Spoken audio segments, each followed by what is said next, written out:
Bismillah ar-Rahman ar-Rahim. Iyyaka na'budu wa iyyaka nasta'in. Mr. President, Honorable Secretary General, Excellencies, ladies and gentlemen, I feel honored today to represent my country at this forum of world leaders, where we have a chance to discuss problems that the world is facing. I want to talk about a lot of problems, but just four today. And I especially came to this forum despite a difficult time in my country, facing challenges. I would not have come, but because I feel that there are some very urgent problems which the world must address. So first of all, I start with climate change. So many leaders have talked about climate change. But Mr. President, I feel that there is a lack of seriousness. Perhaps world leaders some of the leaders who can do a lot, do not realize the urgency of the situation. We have a lot of ideas, but as someone said, ideas without funding is mere hallucination. Pakistan, I'll give you start with my own country. Our country is amongst the top 10 nations in the world which are most affected by climate change. We depend upon our rivers. We are mainly an agricultural country. And 80% of the water in our rivers comes from our glaciers. The glaciers not just on the Pakistani side, even India. The river, the 80% of the water in Ganges and the Indian rivers also comes from the glaciers, from the Himalayan glaciers, Karakoram, Hindu Kush. And these glaciers are melting at quite a rapid pace. We detected already 5,000 glacial lakes in our mountains. And if this keeps going, if nothing is done, we are scared that humans are facing a huge catastrophe. In my country, when my party came to power in the province of KP, we planted 1 billion trees in 5 years. Now we've set ourselves a target of 10 billion trees in Pakistan. Idea being to counter the effects of global warming. But one country cannot do anything. This has to be a combined effort of the world. My optimism comes from the fact that humans, the Almighty has endowed humans with great powers. We can do anything, provided our survival instinct is stirred up. And this is really what I hope that the United Nations will take a lead in this. There must be more emphasis. Richer countries must be pushed. Countries that are mainly responsible for greenhouse gas emissions. They must be pushed because our country contributes minuscule amount to greenhouse gases. So I feel that the United Nations must take leadership in this. My second issue for me right now is even more critical. Mr. President, every year, billions of dollars leave the poorer countries and go towards rich countries. billions of dollars siphoned off by the ruling elites of the developing world. And they find their way into Western bank accounts, offshore accounts, tax havens, expensive properties hidden behind companies bought in Western capitals. Mr. President, this is devastating the developing world. This is causing more poverty, debts. It's impoverishing the developing world. The difference between rich and poor countries is growing because of this. Money laundering, which happens because money leaves the poorer countries into rich countries, is not treated the same as, for instance, money from drugs or terror financing. The seriousness which terror financing and money from drugs, the way it is treated, it's not the same. The way the poor countries are being plundered by their elites. It's not happening. In my country, when I took charge of our government a year back, in the 10 years preceding that, our total debt went up 4 times. The debt we had accumulated in 60 years, just in 10 years, it went up 4 times. As a result, the total revenue we collected in 1 year, half of it went into debt servicing. How are we going to spend money on our human beings, 220 million people, when half the money is going into debt servicing? Because our country was plundered by the elites, the ruling elite. And easily they could get the money out. And when, Mr. President, we located properties in Western capitals bought by this money through corruption and money laundering, located the properties of these corrupt leaders, we find it so difficult to retrieve it. That money, if we retrieved that money, we could spend on our human beings. But it's so difficult. The laws protecting these criminals. We do not have the sort of money to have expensive lawyers and spend millions and millions of dollars. We need help from the rich countries. And Mr. President, it's critical. The rich countries must show political will. They cannot allow this to happen. How can the poor countries spend money on human development, which the United Nations asks, SDG? How are we going to do it when this money can easily leave our countries? So, unless the rich countries intend to build walls to stop economic refugees coming as we see right now, they must take action. They must take action now. It must be a deterrent. Corrupt ruling elites should not be able to take money out easily and park it into foreign bank accounts and into these properties abroad. And I never understand why. Why do we have these tax havens? Why is this allowed? Why shouldn't rich people pay taxes? Why is it legal to have these tax havens where you have these secret accounts? Because, the world is changing. The population of the world is growing. Sooner or later, you're going to have a crisis. If the poor get poorer and the rich get richer, there is going to be a crisis sooner or later. So this is my second point. I hope that the United Nations takes a lead in this. It involves the IMF, the World Bank, Asian Development Bank. They must find a way of stopping this plunder of the developing world. My third point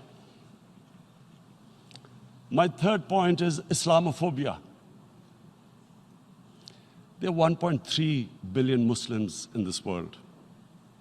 There are millions of Muslims living in other countries, European countries, in the US, as minorities. Islamophobia since 9/11 has grown at a pace where it is alarming. Human communities live together. There should be understanding amongst them. But Islamophobia is creating a division. Muslim women wearing hijab, it's become an issue. It's become an issue in some countries. Hijab is some sort of a weapon. A woman can take off her clothes in countries, but she can't put on more clothes. How is this happening? Because of Islamophobia. And how did this Islamophobia start? After 9/11. And why did it start? Because certain Western leaders equated terrorism with Islam. Islamic terrorism. Radical Islam. What is radical Islam? There is only one Islam, and that is the Islam we follow of Prophet Muhammad sallallahu alaihi wasallam. There is no other Islam. Radical Islam, Islamic terrorism, what message did they send to people in the West? And why is there Islamophobia? How is a person in New York, in the Midwest, in the US, in European capital, how is he going to distinguish between who is a moderate Muslim and who's a radical Muslim? Because terrorism has nothing to do with any religion. This Islamic terrorism, Islamic radicalism, and sadly used by leaders, this has been the main reason for this Islamophobia. And it has caused pain amongst Muslims. We in Muslim countries watch this Islamophobia traveling abroad, and it's getting worse. And may I just say, Mr. President, that in European countries, it is marginalizing Muslim communities. And we all know that marginalization leads to radicalization. Some of the people who ended up as militants in Syria and other places were from marginalized Muslim communities. And my point here is that we must address this issue. I'm sad to say that we Muslim leaders have not addressed this issue either. After 9/11, when this thing came about war against radical Islam, rather than Muslim leaders trying to explain to the West that there is no such thing as radical Islam, in all human communities, they are radicals. They're liberals and rest are moderate. All human communities, Christians, Jews, everyone has it.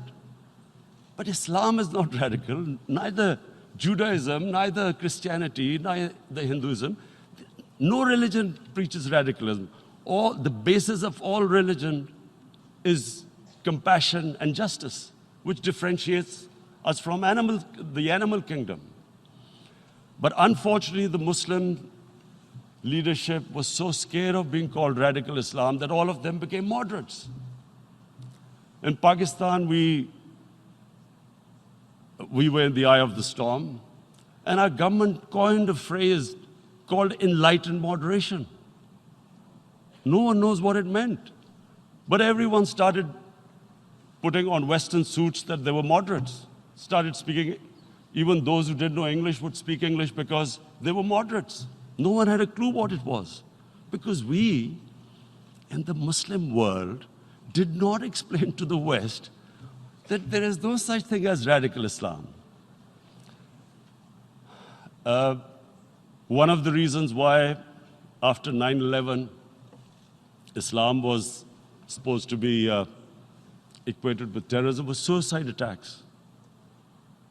Because the 9/11 bombers did a suicide attack, all sorts of theories came up that the Muslims are involved in suicide attacks because they will get virgin in heavens. Some came up with, what about women, suicide attackers? So this bizarre thing happened. No one explained. Suicide attacks and Islam were equated. No one did research that before 9/11, the majority of suicide attacks in the world were by Tamil Tigers, who were Hindus.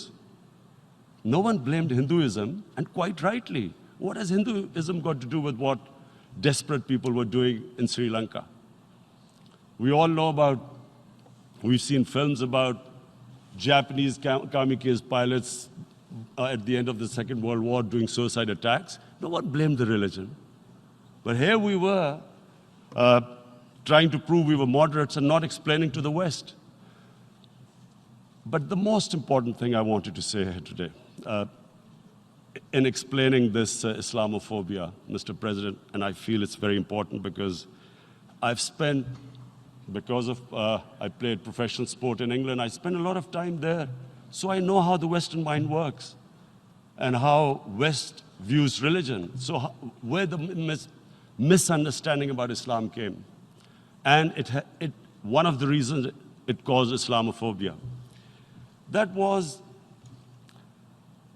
in 1989, this book was published, maligning, insulting, ridiculing our Prophet Muhammad sallallahu alaihi wasallam. And there was a reaction in the Muslim world. The West couldn't understand what was the problem. Because in the West, because I have spent so much time in the West, religion is perceived completely differently. They don't look upon religion like we do. And so, Islam was supposed to be an intolerant religion. It was against freedom of expression. And Islam took a real beating 30 years ago. I still remember it became a watershed. And every 2 or 3 years, someone would malign our Prophet, peace be upon him. There would be a reaction by the Muslims. And again, it was Islam, an intolerant religion. Again, this time, I blame a certain section of the people in the West who deliberately provoked this, knowing the impact it would have. But the majority of the people in the West didn't understand. This is where, again, Muslim leadership let the Muslims down. We should have explained to them what our Prophet, peace be upon him, means to us. So in 1 minute, I'll try and explain what he means to us. Our Prophet was the witness to the divine book, the Holy Quran. The Holy Quran is the book of guidance for Muslims, and the Prophet's life was living the Quran. He was an example of what the Quran guided us to be. So he is the ideal we all try to get to. The Prophet created the state of Medina, the first state in Islam. That state was the basis of a Muslim civilization which became the predominant civilization for the next 700 years. And what was that state? I hear such strange things about Islam, that it is against women, it's against minorities. The first state of Islam in Medina, it was the first time a welfare state was set up. The state took responsibility of the weak, widows, orphans, poor people, handicapped. It taxed the rich, spent the money on the poor. The state announced that all human beings are children of Adam, hence equal, whatever the color of their skin. The state announced, the Prophet announced that, and slavery, the whole system depended on slavery as it did for many years in the Western societies. The Prophet said that one of the greatest deeds is to free a slave. But because the society depended on slavery, he said, but if you have to, treat them as an equal member of the family. And as a result, something happened in a Muslim world which hasn't happened in any other civilization. Slave dynasties appeared. Slaves became kings. The Mamluks, slaves who ruled Egypt. In India, there were slave dynasties. And then, with minorities, again, you hear that Islam is supposed to be against minorities. Let me just make this clear. In Islam, the Prophet announced that everyone was free to practice his religion. It was a sacred duty to protect the places of worship of all religions. He announced that every person is equal in front of law, whatever his religion or his color.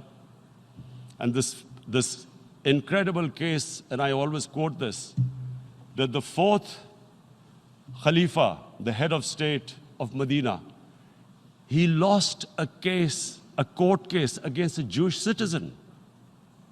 So, number one, it showed there was a rule of law, no one was above law.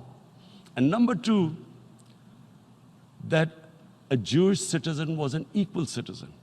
So, Mr. President, when a Muslim society is unjust to its minorities, it is going against the religion of Islam and our Prophet, peace be upon him. So, it is important to understand this. The Prophet lives in our hearts. When he's ridiculed, when he's insulted, it hurts. As we human beings understand one thing, the pain of the heart is far, far, far more hurtful than physical pain. And that's why the Muslims react. And I always thought that if I ever had the stage, I would try and explain this to the world community, especially to the Western community, because having lived in the Western community, people didn't understand this. When I first went as a teenager to England, there was a comedy film on Jesus Christ. It's unthinkable in Muslim societies. So we need to explain that, look, in a human community, we must be sensitive to what causes pain to other human beings. We have, in the Western society, and quite rightly, the Holocaust is treated with sensitivity because it gives the Jewish community pain. That's all we ask, that do not use freedom of speech to cause us pain by insulting our holy prophet. That's all we want. And now, the number fourth point, Mr. President, and this is the most critical point, is the reason why I especially came here. It is about what is happening in Kashmir. Before I go on this, I want to make one thing clear, that when we came to power, my first priority was that Pakistan would be a country which will try its best to bring peace. We had been through this war on terror. We joined the United States war on terror after 2001. And Pakistan went through one of its worst periods where 70,000 Pakistanis died and over 150 billion was lost to our economy. And Mr. President, I opposed the war because in the 80s, Pakistan had joined the Western countries in what was the freedom struggle then in Afghanistan against the Soviets. And it was funded by the Western countries. These Mujahideen groups, which were treated in guerrilla warfare, were trained by Pakistan Army, funded by the Western countries, and especially US, and they waged what was a freedom struggle in Afghanistan. The Soviets called them terrorists. We called them freedom fighters. 1989, the Soviets retreated. The Americans packed up and left. Pakistan was left with these groups. Come 9/11, Pakistan joined the United States in this war on terror. And now our government was supposed to, the reason why I opposed joining this war, because here we had indoctrinated them in jihad, meaning freedom struggle against foreign occupation. Now, because we had joined the US, and the US had occupied Afghanistan, now we were supposed to tell them that, no, this is not freedom struggle and jihad, it's terrorism. So that's why I tried to tell then government that, stay neutral, because you will have leverage over them. You will be able to control them. But if you join them, you become collaborators, and they will attack you, which is what happened. They turned against us. We went through a nightmare. 70,000 people killed in a war we had nothing to do with. No Pakistani was involved in 9/11. Taliban were in Afghanistan. Al-Qaeda was in Afghanistan. What had we to do with it? 70,000 Pakistanis died. So when we came to power, we decided that we would dismantle what was left of these groups. And this decision was taken not just by us, but by all the political parties in Pakistan. Unfortunately, they didn't implement it. So we came to power, we decided to implement it, and we dismantled whatever was left of the groups. And I know that India keeps accusing us that there are these groups there. I would like the United Nations to send observers, see for themselves what we've done. No Pakistani government would have dared to do this because it would have created strife. But we decided that there would be no militant organizations in Pakistan. So I need to give you this background and to what I'm going to say later on. And secondly, we started mending fences. I invited the Afghan president. We developed a relationship with Afghanistan. We had problems with Iran. We mended fences there. And then India. Now let me just give you a little background about my relationship with India. Because of cricket, and cricket being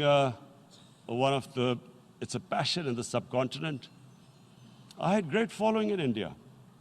I have friends in India, and I loved going to India. So immediately, when my party came to power, the first thing we did was to immediately reach out to India. And I spoke to President Modi, and I said, look, we have similar problems. Climate change, poverty. Let's get together. Let's resolve our differences through trade. Let's build a relationship on trust. Prime Minister Modi told me that, there were terrorist attacks from Pakistan. I said, we have problems with you. There are terrorist attacks which we know are instigated by India in Balochistan. We caught a spy, Kulbhushan Yadav, who admitted what the sabotage going on in Karachi and Balochistan. So we said, look, let's leave that behind. Let's move forward. Our main priority should be our people. The highest number of poor people live in the Indian subcontinent. Unfortunately, didn't make any headways. Our foreign minister was supposed to meet on this in the UNGA last year. India canceled it. We thought that it's their election coming up. It's a nationalist, ultra-nationalist party. It doesn't want to cozy up to Pakistan. So we thought, okay, we'll wait till the elections. Meanwhile, a 20-year-old Kashmiri boy, whose father said was radicalized by the security forces in Kashmir, blew himself up on an Indian convoy. Immediately, India blamed us. I I spoke to the Indian public on television. I said, if you give us any iota of proof, we will immediately take action because we've clamped down on these groups. Rather than sending us any proofs, they sent their jets in, they bombed us. We retaliated. A jet, 2 of their planes were shot down, 1 pilot bailed out in Pakistan. We immediately returned the pilot, saying that, look, we do not want any escalation. Rather than taking that as a peace gesture, the entire campaign, almost the entire campaign of Mr. Modi in the election was how he had taught Pakistan a lesson that their jets had killed 350 terrorists. Complete lie. They had just killed about 10 trees of ours, which was quite painful given that, we are growing all these trees. He then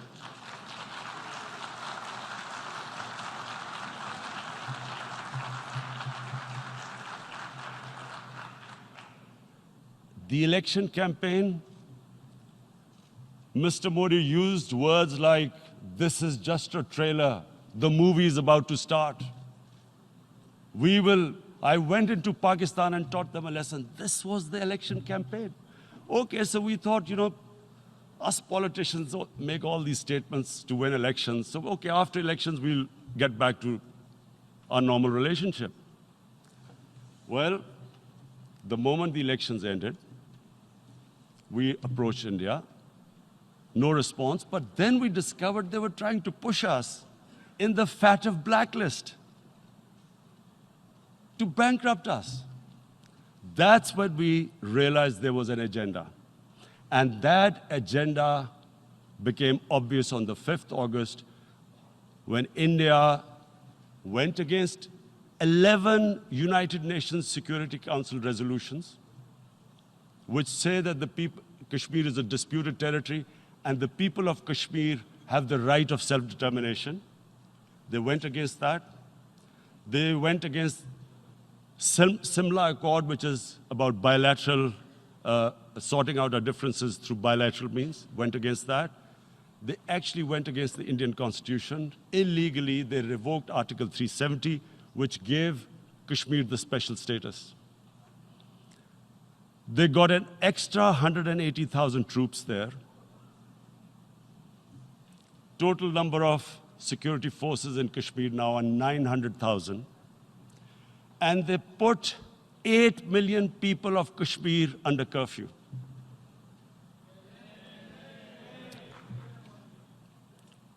Mr. President, now I just briefly want to make the people understand, how can anyone do something like this? And for that, I have to explain to you what is RSS. RSS, Mr. Narendra Modi is a life member of RSS. RSS was an organization that was inspired by Adolf Hitler and Mussolini, came about in 1925. They believed in racial purity, racial superiority. They also believed they were an Aryan race like the Nazi believed they were an Aryan race. All that I'm saying can be verified. This is the time of information revolution. You can Google all this, what I'm saying. But it is very important for me to explain this to you so you know what is happening in India. This RSS believed in the ethnic cleansing of Muslims from India. At one point, there was racial superiority of the Hindu race. Secondly, it was hatred for the Muslims and for the Christians because they believed that this golden age of Hindu civilization was stopped because of Muslim rule centuries back and then the British rule of India. So it was racial superiority and hatred for Muslims and Christians. This is openly stated. You look at the founding fathers of RSS, Golwalkar and Savarkar. Just Google them and you'll find out. And this ideology of hate is what murdered the great Mahatma Gandhi in 1948. It was this ideology of hate that made Narendra Modi in 2002 do a pogrom against Muslims in Gujarat when he was the chief minister. He allowed 3 days for these RSS goons who were inspired by the Hitler brown shirts. They actually wear brown shirts. This RSS, the Congress Home Minister gave a statement that in RSS camps, terrorists are being trained. And these terrorists butchered 2,000 Muslims and 150,000 Muslims were made homeless. Narendra Modi could not travel to the US because of that. And I need to make you understand this background before I explain to you that what sort of a mindset would lay siege to 8 million people with 900,000 troops. Women, children, sick people, locked in as animals. In fact, of what I know of England, if 8 million animals were locked in, the RSPCA would have made a lot of noise about it. These are human beings.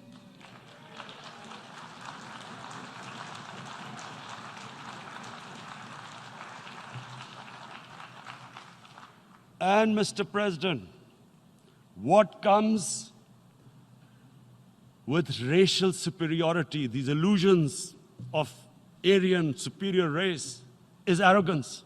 The two go together. And it's arrogance that makes people make mistakes and do stupid things. Cruel things like what Narendra Modi has done. It's sheer arrogance.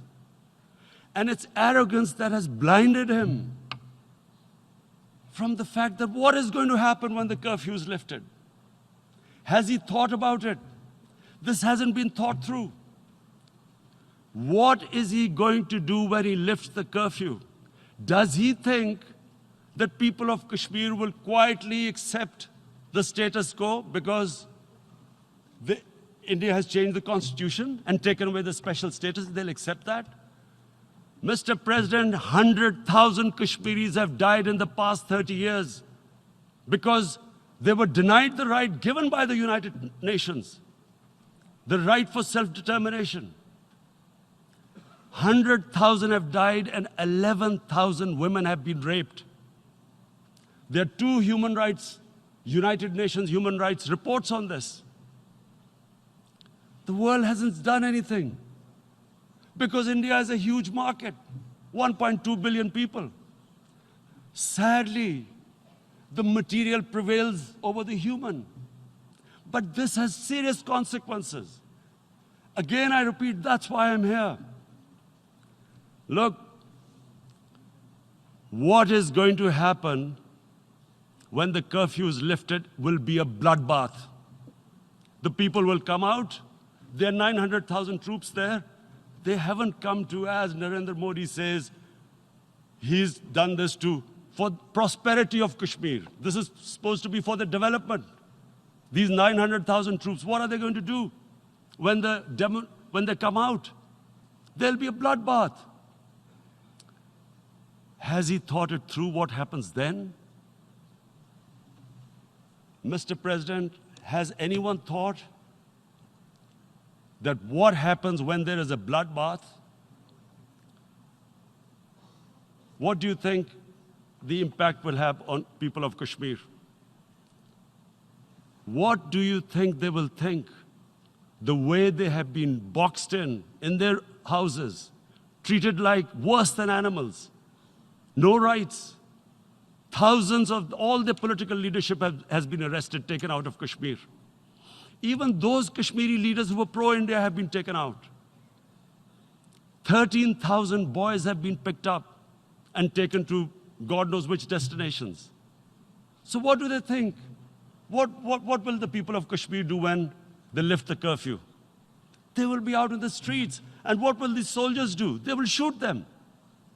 They've already used pellet guns, blinded young boys. In the last 6 years, the 5 years, the oppression that has gone on in Kashmir. And so, Kashmiris will be further radicalized. Mr. President, there will be another Pulwama. And guess what? India will blame us. They're already blaming us. They're saying all this is happening because of Pakistan. One of their defense ministers said, there are 500 terrorists lined up on the border to go in.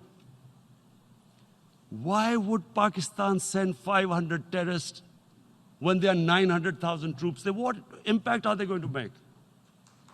What will they do? And why would?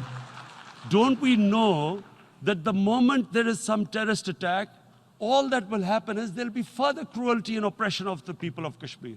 We will just give the 900,000 troops to further crush the people of Kashmir.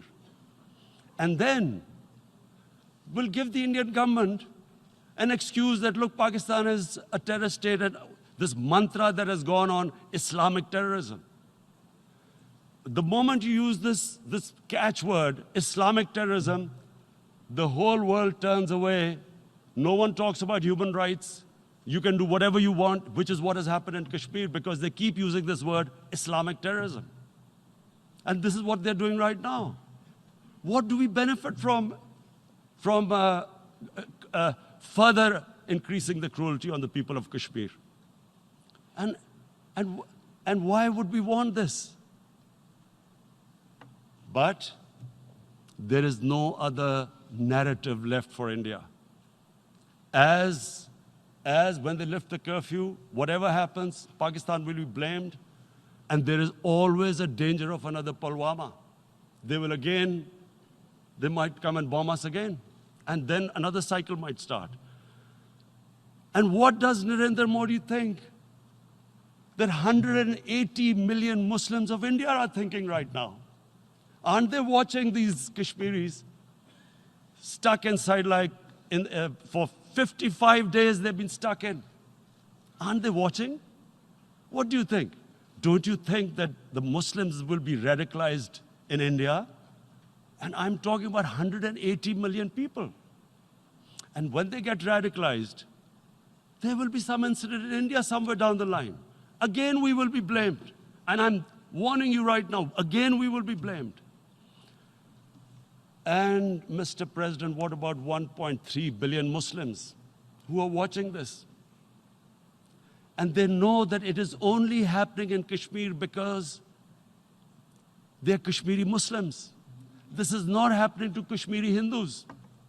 They know that this is happening because of their religion. So what do you think they will be thinking? What do you think the Jewish community would think if they were, forget 8,000 Jews stuck like this? What do you think Europeans would think? What do we think? I mean, any human community, if their members are stuck like that, what do you think they will think? Are we a children of a lesser God? Is it not going to cause us pain? And then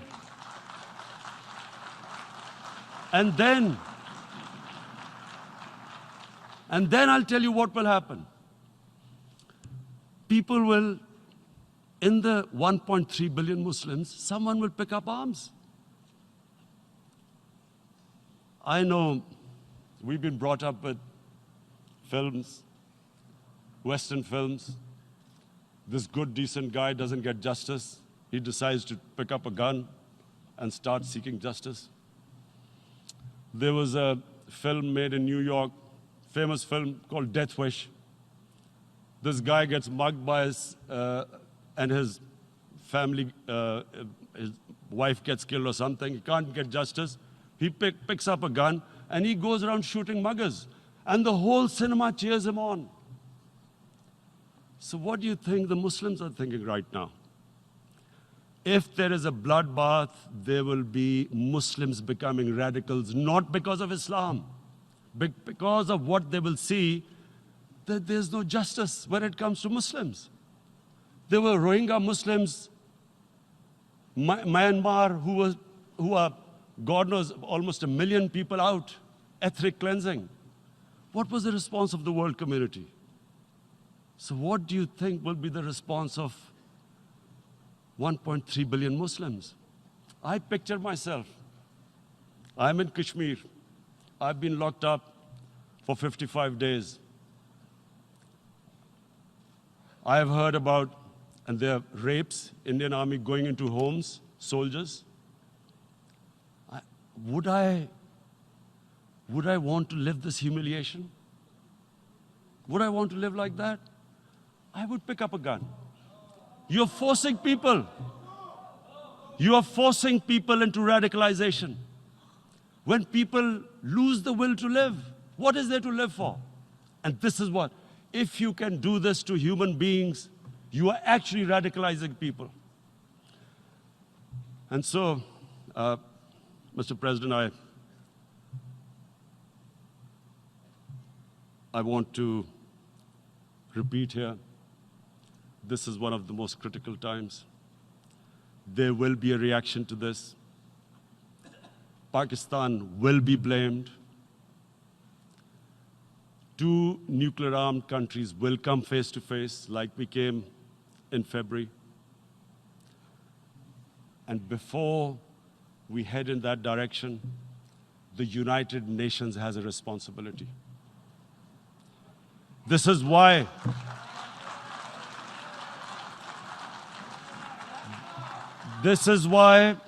the United Nations came into being in 1945.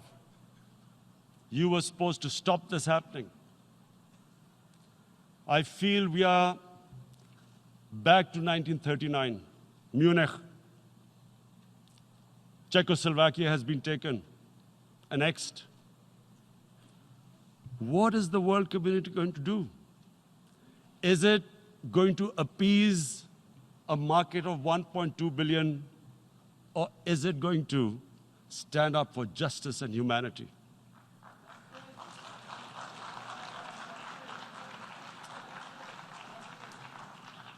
If this goes wrong, you hope for the best, but be prepared for the worst.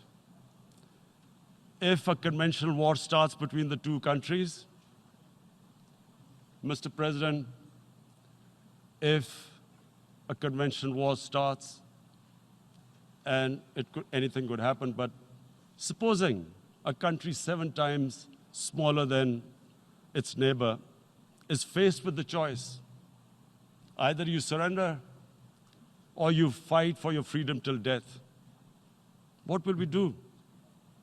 I ask myself this question. And my belief is, La ilaha illallah, there is no God but one. And we will fight. And when